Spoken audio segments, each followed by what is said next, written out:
regionale che insieme ad ANAS hanno operato ovviamente rispetto alle loro competenze, però è chiaro che su questo dobbiamo muoverci in modo rapido, e la vicinanza che oggi esprimi con la tua presenza e poi con anche un ministero, voglio dire, di tutta importanza e oltretutto direttamente collegato con gli avvenimenti che sono accaduti è fondamentale. Con me c'è l'assessore regionale alle infrastrutture e trasporti Pizzimenti, l'assessore alle autonomie locali Pierpaolo Roberti.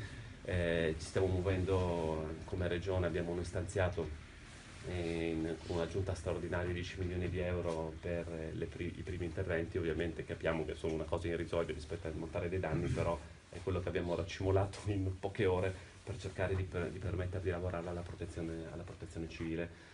Su quello vorremmo valerci. Adesso ovviamente ci sarà il confronto col governo per anche tutti i decreti di nomina commissariale, che immagino sceglierete quella strada che è quella più normale. Abbiamo esperienze pregresse, io penso a quella del 2003 in Friuli Venezia Giulia, del 2010 in Veneto, che hanno dato spazi d'azione, quindi come possono essere delle basi sulle quali ripartire.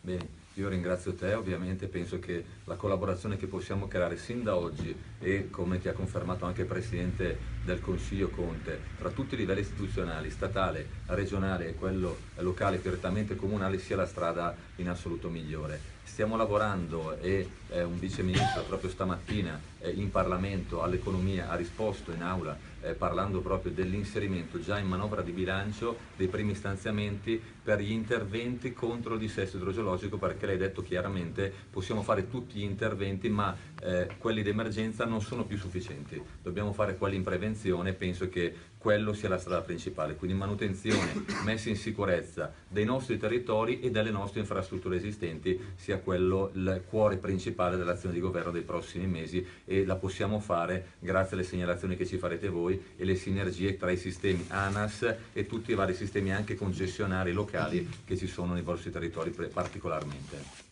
Io penso che possiamo andare a visitare purtroppo le zone danneggiate. Grazie, grazie.